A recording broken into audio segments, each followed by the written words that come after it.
Don Francisco de Goya y Lucientes.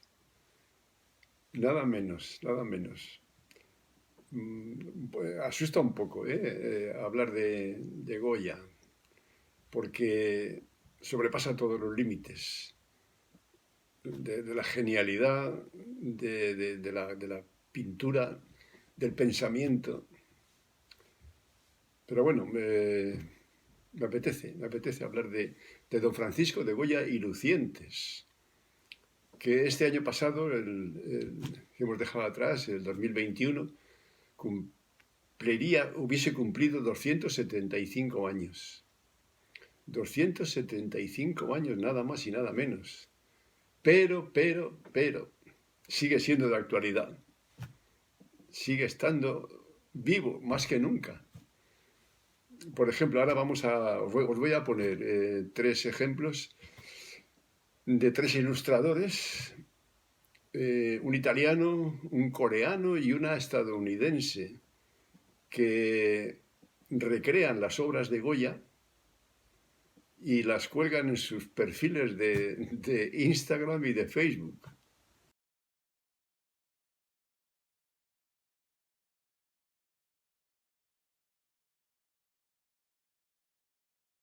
Ojo, si esto no es estar de actualidad, dímelo tú. Pues eso ese es Goya, ¿no? Está más actual que nunca. Y bueno, podemos poner más ejemplos. Por ejemplo, la escritora y periodista Berta González Arbur acaba de escribir una biografía de Goya. Y además el título es realmente sugerente. España, no, se titula Goya en el país de los garrotazos. No está mal el título, ¿no? Bueno, y como comentario decir que cuenta una anécdota, y es que Goya, antes de marcharse a Burdeos, al final de su vida, le dejó la Quinta del Sordo, su finca, a su nieto Mariano. Y bueno, pues lo que quería no era parecido a su abuelo, lo que quería era hacerse rico por la vía rápida, ¿no? Y se metió en negocios de especulación inmobiliaria y en todo tipo de negocios, hasta el punto de que llegó a montar en la finca una fundición.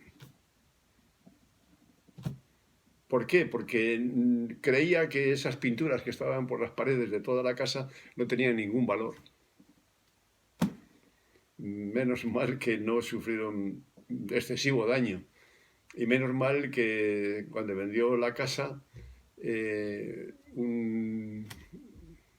que era médico francés de origen alemán, se encargó de pasar los murales a lienzo, operación creo que nada fácil, y con eso salvó esas pinturas negras, famosísimas y valoradísimas en todo el mundo. ¿Y qué pasó con ellas? Pues que las expuso en la Exposición Universal de París y como no vendió ninguna, pues las donó al Museo del Prado. Menos mal. Ahí están, ahí están.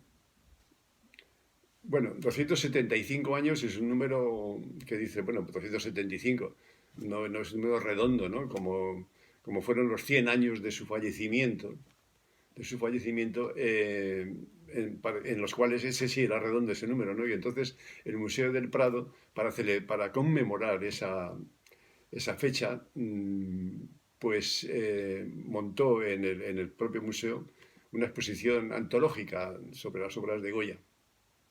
Y bueno, tengo aquí un pequeño libro, de Ivo Andrić, un escritor yugoslavo, serbo-bosnio, premio Nobel de Literatura. Premio Nobel de Literatura, he dicho serbo-bosnio, no, es de Bosnia-Herzegovina. Y lo que quiero decir es las impresiones que tiene que le causó Goya a este premio Nobel de Literatura. En el libro trata, se imagina que está por España y entra en un café y ahí en un rincón está Goya. Y bueno, entabla una conversación con él, una charla, y está recogida en este libro, ¿no? Una imaginación interesante. Pero bueno, a lo que voy, quiero leeros lo que opina Ivo Andrić de Goya. Y como fue a ver la exposición esta que he citado del Museo del Prado, dice: Goya nos atrapa, nos aturde, nos sobrecoge y nos deja sin aliento. El visitante abandona el museo para seguir recorriendo mundo y contemplando otras obras, pero jamás, nunca olvidará a Goya. Impresionante. Y es así, o sea, Goya causa esta impresión, ¿no? Causa esta impresión. Si veis vídeos que hay por ahí en YouTube de exposiciones que se han hecho de los caprichos y de las pinturas negras de Goya, que son como son sobre papel, son fáciles de manejar pueden recorrer el mundo, son fáciles, es una exposición fácil de montar y por eso se ha repetido bastantes veces y en todos los sitios en donde se ha hecho es una exposición de ese estilo, es un éxito de público y la gente sale impresionada, impresionada, impresionada por lo que acaba de ver y dándole vueltas a la cabeza. ¿Qué me ha querido decir Goya? ¿Qué le pasaba a Goya? ¿Por qué pintó eso, no? Bueno, y eso es un poco lo que yo quiero, de lo que yo quiero hablar, ¿no? No quiero hablar de las pinturas que todos conocemos, de las majas, de los fusilamientos. Quiero hablar más que nada de los caprichos. Aquí en Zaragoza Goya está presente, muy presente en el día a día. Aquí, por ejemplo, puedes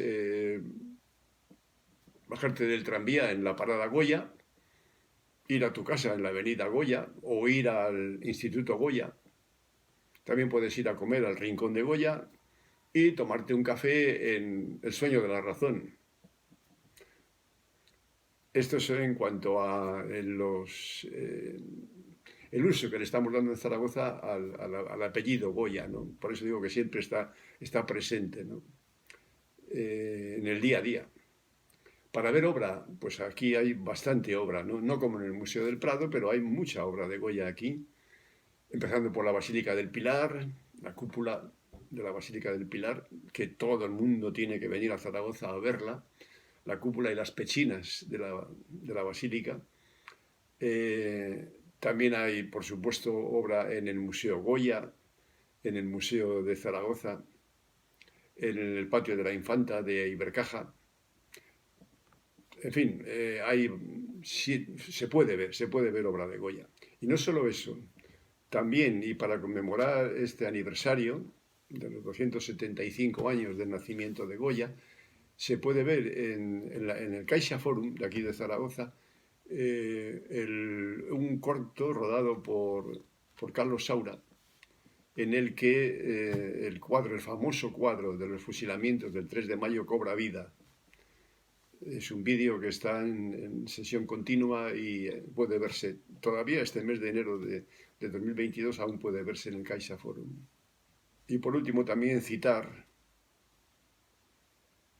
no sé si será lo último porque cada día salen cosas, pero citar como conmemoración, que esto sí, como ya terminaba el año, se han terminado las conmemoraciones. Una de ellas fue la que se celebró, que tuvo lugar en el campo de Belchite, que es la comarca natal de Goya, en el cual 15 pueblos de la comarca han montado en sus fachadas sendas obras fotográficas, en formato fotográfico, de reproducciones o reinterpretaciones de la obra de Goya en formato fotográfico, como digo, creada por 15 artistas diferentes. Muy interesante. Y ya como remate, y de modo muy, muy, muy personal y que me toca personalmente, deciros, daros la noticia de que en el patio de la Fundación Ibercaja, en la Plaza de los Sitios, se va a instalar un busto de Goya, obra del gran artista y queridísimo consuegro Iñaki. Este que tenéis ahí es una reproducción a escala reducida del busto que os recomiendo que vayáis a ver en cuanto podáis. En el Plaza de los Sitios, en el patio de la Fundación Ibercaja. No lo perdáis. Pero antes de ver los caprichos, pues también vamos a repasar un poco, así por encima y rápidamente, la trayectoria vital de Goya. El pintor de Fuendetodos. Siempre hemos oído esta expresión, ¿no? El pintor de Fuendetodos. Yo diría más bien el pintor de todos. Goya es, como he dicho antes, es universal, pero es de todos y de nadie, es inabarcable. Pero sí, nació en Fuendetodos, que es un pueblo cerca de Zaragoza, al sur de Zaragoza, pero nació de un modo circunstancial. La familia Goya vivía en Zaragoza, en la calle de la Morería, junto a la plaza de Salamero. Pero resulta que estaba la casa estaba en obras de ampliación y de reforma. Y como la madre de Goya estaba embarazada, pues dijo, ¿qué hago aquí? Me voy al pueblo. Y allá que se fue a su pueblo para ser cuidada y atendida por la familia, ¿no? Como se hacía en aquel tiempo. Y por eso es que nació Goya en Fuendetodos. Pero al poco de nacer, a los pocos meses de nacer, volvieron a Zaragoza. Y aquí es donde creció su infancia y su primera juventud. Y enseguida se dieron cuenta de sus dotes y de su capacidad para pintar, fuera de lo normal, ¿no? Y por eso los padres le apuntaron en un taller de pintura, una escuela, del maestro de artistas José Luzán. No era un gran pintor, pero sí había estado en Italia y conocía de primera mano la obra de los grandes artistas y pintores italianos, y eso es lo que enseñaba en su taller. Y allí es donde Goya empezó su prodigiosa trayectoria.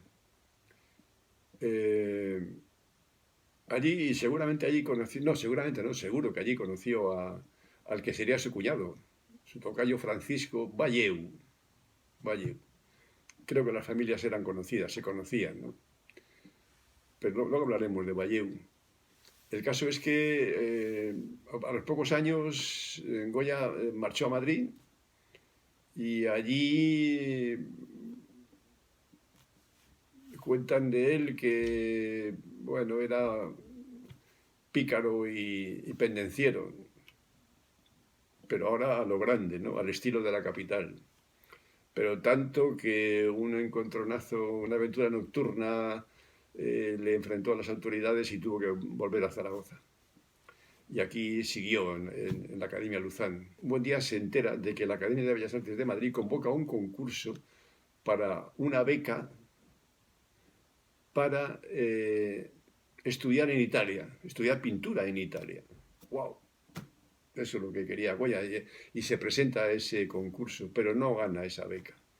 Pero no se rinde, con gran esfuerzo económico y tras ahorrar lo más dinero que podía, allá que se marcha. Y se marcha a Italia.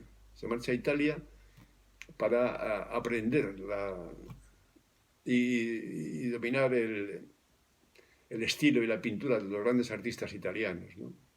Allí cambia el barroco que le habían enseñado Luzán con el neoclásico italiano de la época, aunque en su cuaderno, el cuaderno de Italia, se conservan varios cuadernos de Goya, uno de ellos es el cuaderno de Italia, y en él podemos ver que Goya pinta, pero pinta a su aire, ¿no? Sí, de acuerdo, el neoclasicismo, el barroco, pero él pinta lo que quiere y como quiere. Y es un poco una premonición de lo que luego va a ser su trayectoria como artista rompedor, novedoso y precursor de los estilos que vendrían luego en el siglo XX, del expresionismo, del impresionismo y del surrealismo incluso, ¿no? Tanto que luego hablaremos de Goya y de Dalí. Bien, estando en Italia, se entera de que en la Basílica del Pilar, el cabildo de la Basílica está buscando un pintor para pintar la cúpula. Y allá que se viene, corriendo, porque le interesa mucho. Al fin y al cabo es su tierra, es su casa, y nada menos que la Basílica del Pilar, ¿no? Una cúpula. Y presenta sus estudios, sus bocetos, pero allí ya tiene un encontronazo con Francisco Balleu. Vamos a hablar de que Francisco Balleu es un pintor también de Zaragoza, perteneciente a una familia, sus dos hermanos también eran pintores, y que era un pintor que enseguida se hizo notar como muy bueno, tanto que se va a Madrid para seguir su carrera, y allí el pintor real Mengs, a la sazón pintor real, le llama para que sea su ayudante, ¿no? Y bueno, pues allí pues, es un pintor muy considerado, ¿no? Goya, como digo, amigo de la familia, se casa con la hermana de Balleu, la elegante y callada Josefa. Se casó enamorado, se casó por interés, pues bueno, también ahí la leyenda habla de una y de otra opción, ¿no? El caso es que con Josefa tuvo 7 hijos, nada menos. Lo que pasa que también, desgraciadamente, solo sobrevivió uno de ellos. Pues bien, como digo, Balleu, frente a esos bocetos que presentó Goya para la Basílica del Pilar, los criticó un poco duramente. Goya, a lo que Goya no le sentó nada bien, por supuesto, ¿no? Fue un encontronazo que dio lugar a que la relación entre ambos cuñados no fuera muy buena, no fuera muy buena. Pero bueno, a pesar de todo y a pesar de que el cabildo en principio fue reacio, Goya acabó consiguiendo el trabajo y ahí está, ¿no? La magnífica cúpula de la basílica pintada por Goya. Corría el año 1775. Goya había nacido en el año 1746. O sea, había nacido en el año 1946, o sea, tenía 29 años cuando vuelve a Madrid. Vuelve a Madrid con idea de instalarse ya aquí en Madrid. Y vuelve a Madrid también porque, a pesar de todo, su cuñado y seguramente se lo había dicho su jefe Mengs, le llama para formar parte del grupo de pintores de la Real Fábrica de Tapices. O sea, para pintar cartones para tapices, ¿no? Es un trabajo en el cual el pintor no puede ser muy meticuloso con el trazo y con la pintura, porque tiene que pintar de manera que luego sea fácil traspasarlo a la forma de tapiz, ¿no? 16 años estuvo Goya pintando cartones para tapices en la Real Fábrica de Tapices. Estas obras de esta época son muy conocidas, por su colorido, por su expresividad y por su pasión por las formas y costumbres de vida madrileña, del Madrid de entonces, ¿no? Goya se erige como el pintor más importante del pueblo, al que pintó más y más a menudo que el mismo Velázquez. Conocemos los detalles de la vida de Goya de esa época gracias a la multitud de cartas, se conservan unas 120, cartas que le escribía con mucha frecuencia a su amigo de la infancia, Martín Zapater, que a la sazón vivía en Zaragoza. Y gracias a esas cartas conocemos efectivamente detalles que nadie puede discutir, gracias a las cuales también conocemos de verdad lo que fue su vida, porque si no serían objeto de múltiples especulaciones e interpretaciones. Pero ya digo, Martín Zapater era el receptor y gran amigo de Goya. Por cierto, que la primera carta no puede estar más de moda, o más al día, mejor dicho. Y en ella Goya le cuenta a su amigo Zapater que su hijo, el hijo de Goya, está lleno de viruela y están, por lo tanto, encerrados en casa en cuarentena y no puede ir a palacio. ¿Verdad que está del día? En otra carta le cuenta a su amigo que la magnífica noticia que ha sido nombrado pintor real. Antes ya había sido nombrado académico de la Academia de Bellas Artes de San Fernando. Nos podemos imaginar que tenía grandes amigos, grandes ingresos, pero también grandes gastos. No podía contenerse.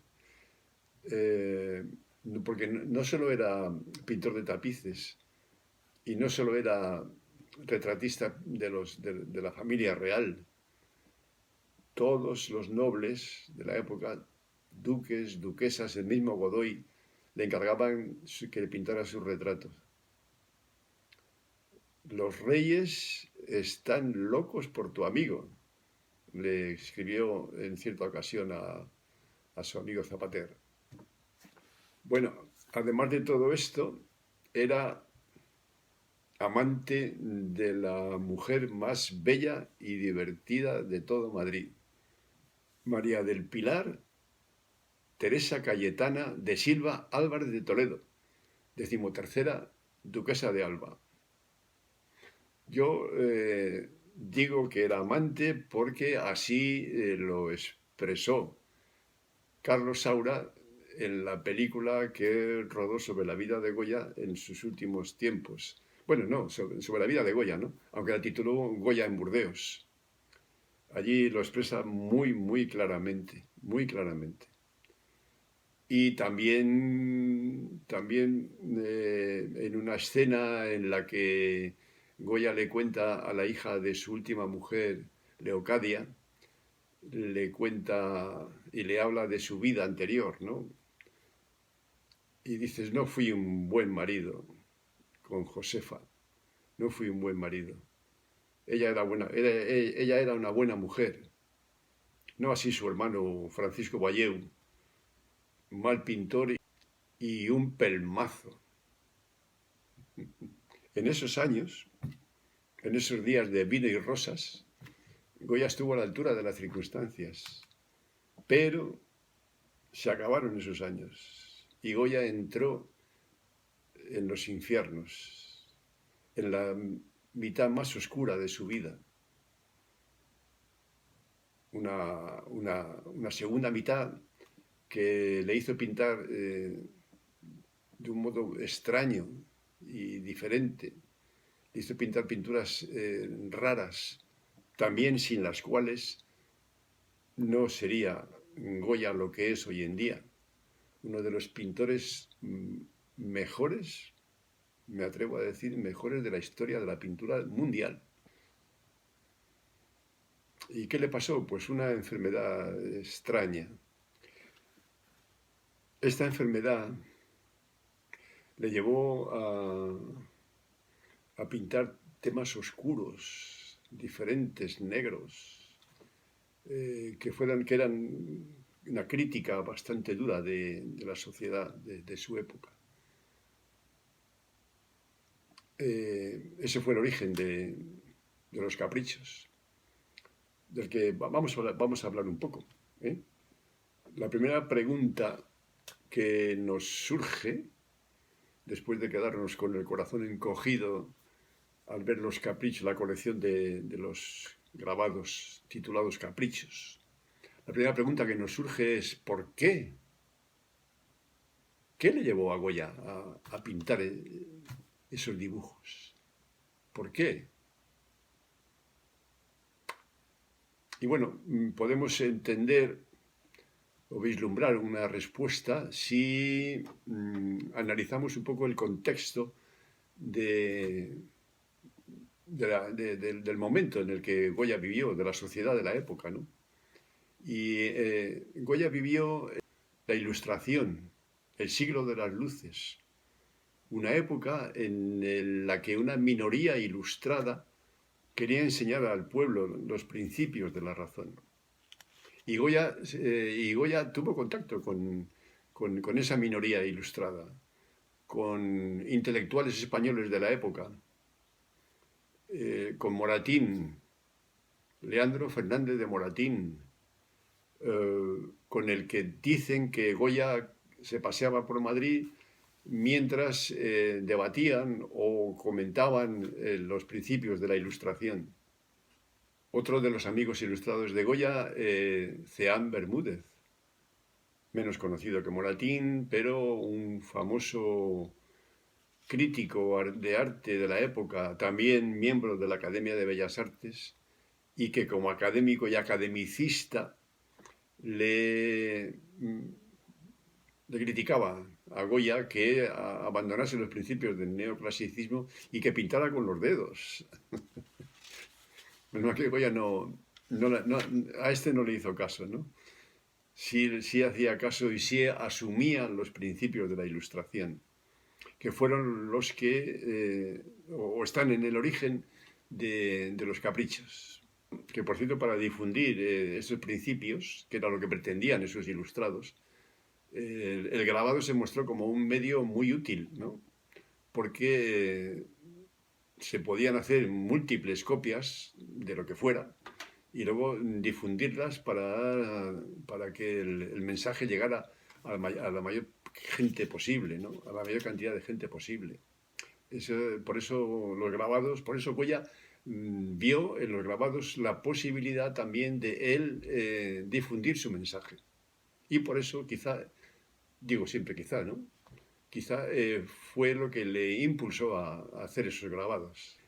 Y en ellos, además, también hay que tener en cuenta que Goya es un trabajo muy personal. Es decir, que Goya hace lo que quiere, como quiere y cuando quiere también.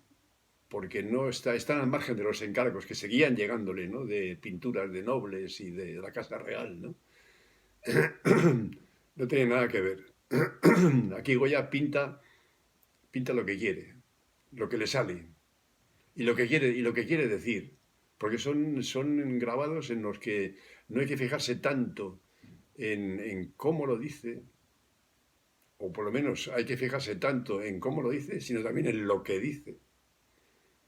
Es el mensaje lo que le importa a Goya, que llegue a la gente. Y no solo le sirvió para ayudar a los ilustrados a difundir el mensaje y sus propias creencias y sus propios sentimientos, también le sirvió como mensaje personal de cómo entendía él el arte. Ya antes parece ser, le había escrito a la Academia, le había mandado un verdadero manifiesto, ¿no? Sobre la manera en la que él entendía y cómo debía ser el artista, cómo debía actuar el artista y las academias. Dejadme que os lo lea, que es muy interesante, ¿no? Porque es todo un manifiesto una declaración de principios, ¿no? Os lo leo. Las academias no deben ser privativas ni servir más que de auxilio a los que libremente quieran estudiar en ellas. Deben dejar en plena libertad el genio de los alumnos sin oprimirlos, ni poner medios para torcer su inclinación a este o a aquel estilo. En el año 1799, siglo XVIII casi, Goya pone a la venta su colección de 80 estampas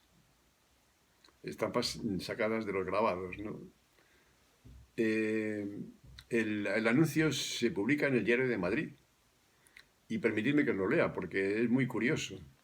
Decía así: colección de estampas de asuntos caprichosos inventadas y grabadas al aguafuerte por don Francisco de Goya, Persuadido el autor de que los errores y vicios humanos pueden ser también objeto de la pintura, ha escogido de entre la multitud de extravagancias y desaciertos comunes a toda sociedad, aquellos que ha creído más aptos para suministrar materia para el ridículo y ejercitar la fantasía del artífice.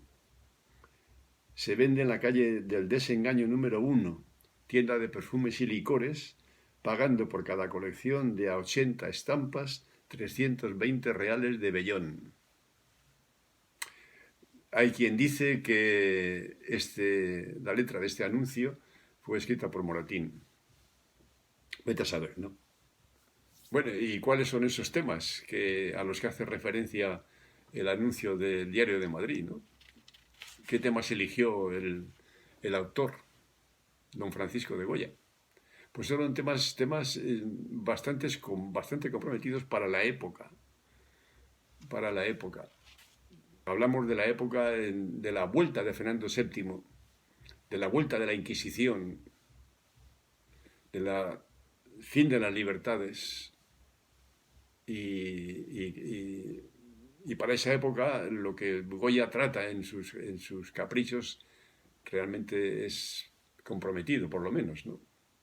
¿Y de qué tratan? Pues de la opresión, critica a las clases nobles, al clero, por supuesto a la Inquisición.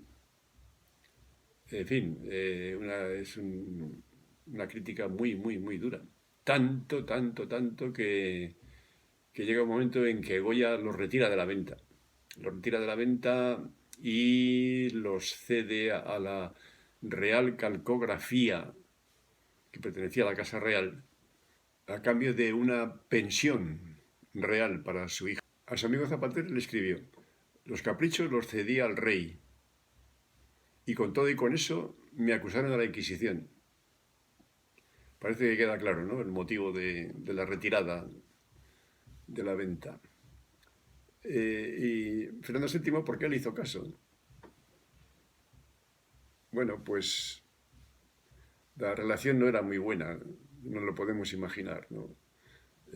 Goya era un liberal ilustrado y Fernando VII era todo lo contrario, ¿no? Era antiliberal, los perseguía y muchos fueron condenados a muerte y cuando no, quemados en la hoguera.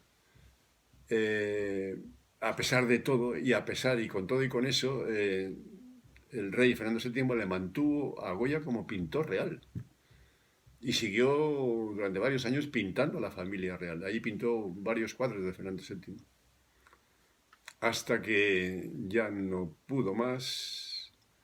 Para poder respirar, para poder vivir, para poder seguir pintando sin miedos, se exilió en Burdeos. Dicen que es él quien se expresó diciendo: pueblo, amor mío, te pintaré mejor desde el recuerdo. Bien, ¿y qué dice la Real Academia de Bellas Artes de San Fernando sobre los caprichos? Dice: los caprichos muestran un mundo en crisis. Conceptualmente, han sido objetos de estudios por parte de filósofos y gente del pensamiento, no solo del arte. Vamos, no solo del arte de la pintura, me refiero. Y entonces la Academia dice: conceptualmente revelan las grietas de un sistema basado en una tiránica opresión religiosa. Y estéticamente anticipan el giro hacia un arte dominado por la libertad creativa y la subjetividad.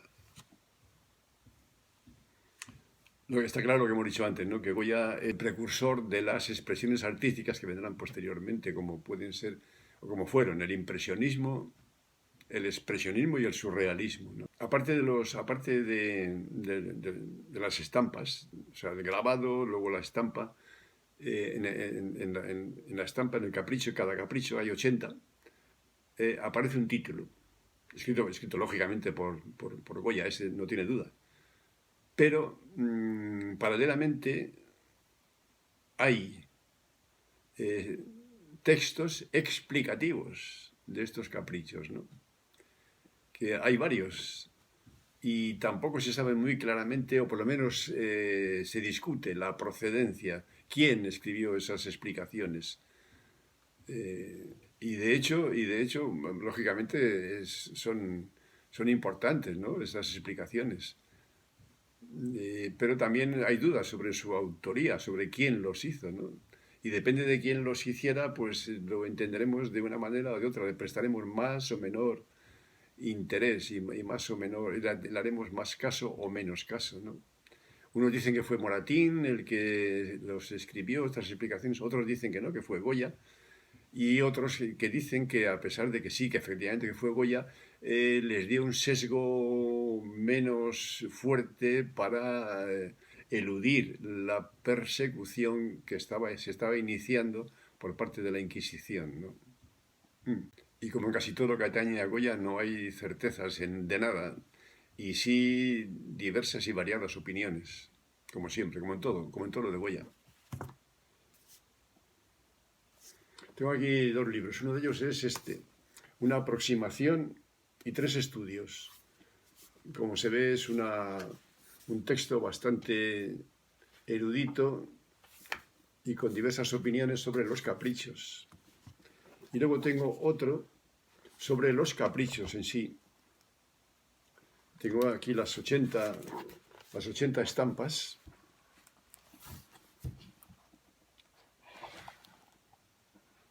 Y entre las tres que dicen que hay, tengo una de ellas, que es la explicación de los caprichos de Goya.